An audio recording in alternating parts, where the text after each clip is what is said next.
एक समय की बात है, एक छोटे से गांव में एक बूढ़ी महिला रहती थी।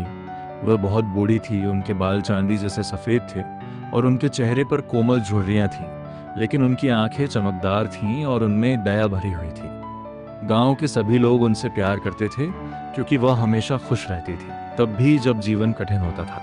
वह एक बड़े बरगद के पेड़ के पास एक छोटे से घर में अकेली रहती थी। उनके कोई बच्चे नहीं थे और उनके पति का कई साल पहले देहांत हो चुका था, लेकिन फिर भी उन्होंने कभी शिकायत नहीं की।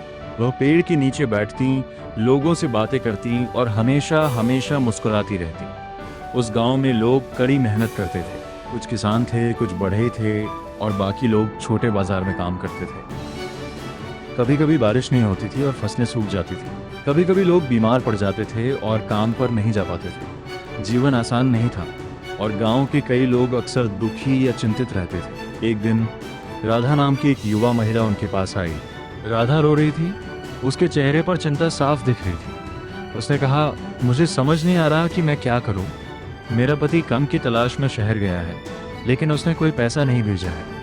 मेरे बच्चे भूखे हैं और मुझे डर लग रहा है। बूढ़ी महिला ने राधा की ओर देखा और हल्के से मुस्कुराई। बैठ जाओ मेरी बच्ची, उन्होंने कहा। मुझे बताओ, तुम्हें क्या लगता है क्या होगा? राधा ने अपने आंसू पोंछे और कहा, मुझे नहीं पता। मुझे लगता है कि कुछ बुरा होगा। अगर मेरे पति को काम नहीं मिला तो, अगर वह हमें भूल गया तो।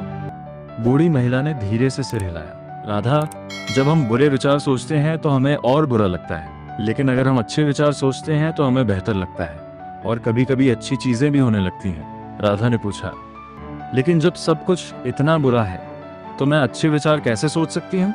वह फिर से मुस्कुराई और बोली, मैं तुम्हें कहानी सुनाती हूँ। राधा उत्सुक होकर उनकी ओर देखने लगी। बूढ़ी महिला शुरू किया, एक बार एक गरीब आदमी था जिसके पास कुछ भी नहीं था। उसके पास न खाना था, न पैसा, न परिवार। वह नदी के किनारे बैठा रो रहा था। एक बूढ़ी महिला उसके पास आई और पूछा, तुम क्यों रो रहे हो? आदमी ने कहा, मेरे पास कुछ भी नहीं है, मैं खुश कैसे रह सकता हूँ?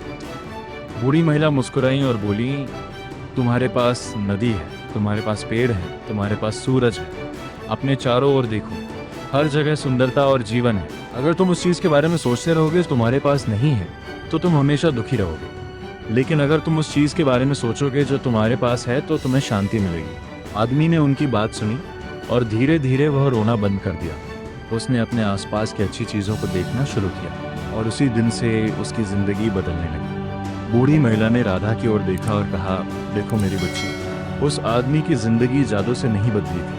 वो बदली क्योंकि उसने अपनी सोच बदल ली थी। जब हम सकारात्मक सोचते हैं तो हमारा दिल हल्का महसूस करता है और हम समस्याओं का बेहतर सामना कर पाते हैं। राधा ने कहानी के बारे में सोचा और कहा, क्या मेरी सोच सच में मेरी जिंदगी बदल सकती है? वो धीरे से मुस्कुराई और बोली, हाँ, अगर तुम हर सुबह उठकर खुद से कहो आज का दिन अच्छा होगा तो तुम्हें काम करने की ताकत मिलेगी, अपने बच्चों की देखभाल करने की शक्ति मिलेगी और अपने पति का उम्मीद के साथ इंतजार करने की हिम्मत मिलेगी। लेकिन अगर तुम सिर्फ ये सोचोगी कि क्या गलत हो सकता है तो तुम दुखी और कमजोर महसूस करोगी। राधा ने धीरे से सिर हिलाया। मैं समझ गई, मैं अब से अच्छे विचार सोचने की कोशिश करूंगी। यही पहला कदम है मेरी बच्ची, उन्होंने कहा। राधा हल्के मन के साथ बूढ़ी महिला के घर से चली गई। हर दिन वह उनकी बातों को याद करती रही। वह उठती और खुद से कहती, आज का दिन अच्छा होगा। वो मेहनत करती, अपने बच्चों का ध्यान रखती और अपने पति की वापसी के लिए प्रार्थना करती।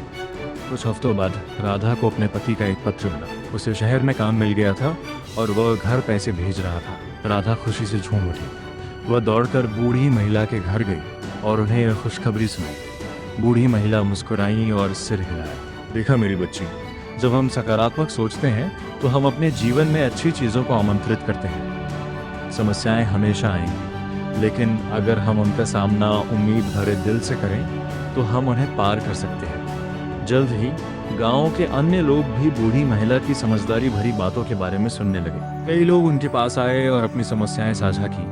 बूढ़ी महिला ने सभी को वही सलाह दी, अच्छा सोचो और अच्छा होगा। गांव वाले उनसे और भी ज्यादा प्यार करने लगे क्योंकि उनके शब्दों ने उनकी जिंदगी बदल दी थी। उन्होंने उन्हें सकारात्मक सोच की शक्ति सिखाई।